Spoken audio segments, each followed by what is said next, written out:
the help. That's the trajectory. To finally recognize that we need it, learn how to ask for it, and then be able to receive it. That's part of the path, definitely. Part of it. Yeah, yeah. Okay, anything else? No? All right, so anyway, the idea that we need some divine intervention. So that's what pericardium 5 is about. Pericardium 6, the inner gate. This is basically saying, I want to get into my constitutional level now. I want to get into the core of who I am. Right? I have played around with the first couple of Dantian, and it's time for me to really look at myself and what am I made of? What are my insides made of? Who am I on this core level? Right? So I'm saying I really need to look inside. And this obviously we'll deal with emotions. The students know pericardium 6 is a key point for emotional imbalances and when Shen disturbances affect digestion, because they know that the digestive tract is the repository for unresolved feelings. Right? In other words, when we don't express ourselves, we stuff our feelings into our digestive tract. Right? So consequently, ulcers, gastric reflux, I mean, unless you have a physical problem, it's coming from the emotions. Unless you have a congenital problem that way. Right? So how do I look inside? How do I deal with my innermost issues here? Right? Pericardium 6, a key point for that. Right? Pericardium 7, Da Ling, let's say the great burial mound. Okay. So we think of Qin Shi Huangdi, the first emperor of China, where the terracotta figures were discovered in Xi'an, China. It was a huge burial mound that was disguised. It was a pomegranate farm or whatever, and if some lowly pomegranate farmer is digging around and sees a terracotta, a part of that, and he finds a treasure. It was around 1973, so that was the Qin dynasty, a couple thousand years. Right? I mean, what an amazing discovery that must have been. What in our past have we tried to bury but still haunts us? That's the issue of pericardium 7. How do we really put something into the earth and get closure from it? Versus how do we suppress things and hope they'll go away and then don't, right? So pericardium 7, and interesting, this is a point for carpal tunnel syndrome too, right? And think about that, usually repetitive motion, right? What are the repetitive motions that I do in my life that are causing me pain? What am I doing again and again and again that hurts me? Okay. So what are the ghosts of my past? Okay. What am I not having closure with? Pericardium 7 has that quality for us. Okay. And then pericardium 8, Lao Gong, the palace of toil, palace of weariness, the palace of effort, palace of struggle. Right? Now this is the one that's in the palm, between the first two fingers, about where your, I guess, middle finger would rest when you do that. So you go between there. And if you're going to do acupressure on this, acupuncture, you don't put it on the palm lines. It's very painful to go through the lines, right? But you should be able to feel a spot that is strong, okay? And when you do Qigong, this is where the energy comes out. When people do healing on other people, when you do Tai Chi and you hold the ball, the Tai Chi ball, it's coming from pericardium 8 to pericardium 8, and you feel the polarity between those two. And if you everybody just pick your hands up, right? And focus on that spot in both hands, And as you push your hands a little closer together and further apart, you can feel a kind of a wave between them. Almost like, as you get too close, almost like they're the same poles of magnets that are repelling. Now, obviously, we can all do that, right? But I'm telling you, if you just kind of expand your energy field and feel that, right? Does everybody feel something between their hands? Yeah. It's not hard to do. Okay? So that's pericardium 8, the palace of toil, the palace of weariness. And if we're not projecting ourself outward, if we're not being who our Ming intends us to be, if we are holding ourselves back, if we're struggling in life, this is a point that we need to release.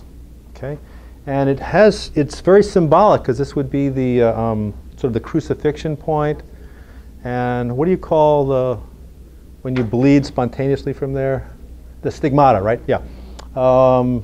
Interesting how this is involved in Christian religion. All right, so the pericardium is defined as the heart protector, and how does it protect us from things that may harm our Shen, harm our spirit, right? So it has to protect us from lots of things, but at this point, this is when you're feeling overwhelmed with life. Right? The life is too much of a struggle. I can't go on anymore. I'm overwhelmed. Right? That would be pericardium 8. Okay? And a serious point to needle, a very painful point. And when you combine that with the point between the nipples here, right, at the fourth intercostal space, we call that Ren, or conception vessel 17. If you do that with pericardium 8 on the hands and kidney 1 on the foot, you're creating a talisman. This is a Taoist charm, right? If you can picture at the bottom of the foot that you're basically saying, what's in my heart needs to come out. I need to express it in my limbs here, right? This is a painful treatment, but it's a very powerful treatment. Opening up the subchakras of the hands and feet. Very, very powerful treatment. Red Sera needles, people, right? no thick needles on this one. Right? And the part of the Taoist tradition is to use talismans to ward off evil spirits, to ward off energy that is dangerous, and to have you visualize things to enhance your treatments. And I didn't mention the alchemist who gave us this perspective on these points.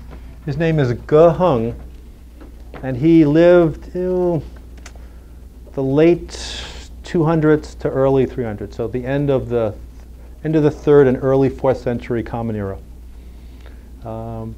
And he not only described the points in this manner, but he also gave different visualizations to do and very prescribed acupuncture prescriptions for transformations. He called them the 9 transformations.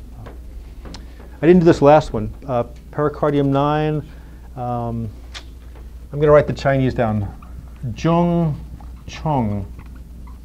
Zhong means middle or central. Chung is one of the vessels that creates everything else, one of the extraordinary vessels. So it's the Chung Mai. We'll translate this as blueprint here. Okay.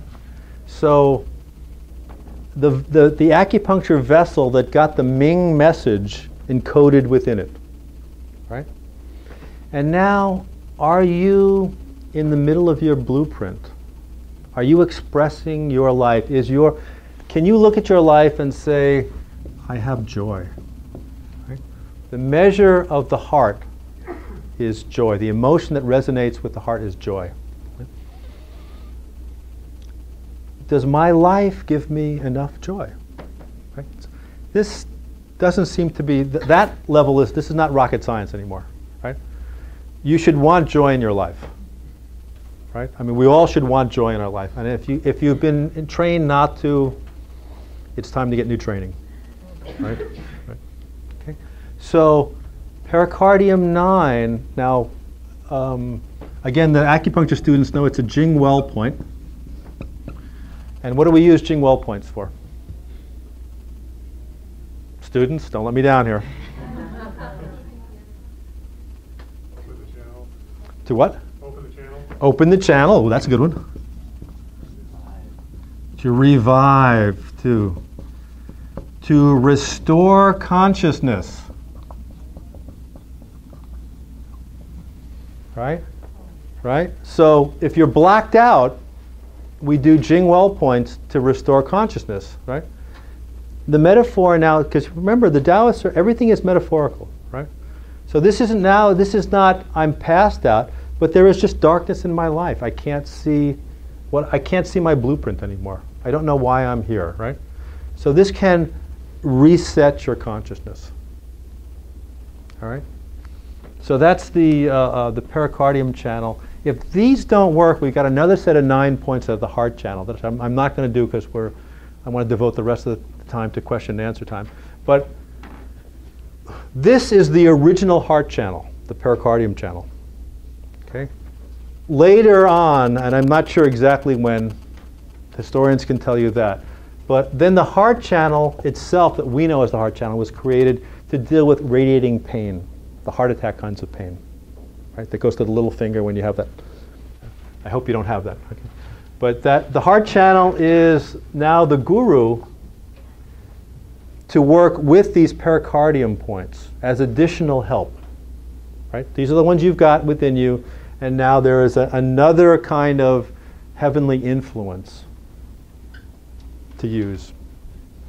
And I apologize, I don't have time to go through that, but based on my audience, I think that was probably technical enough.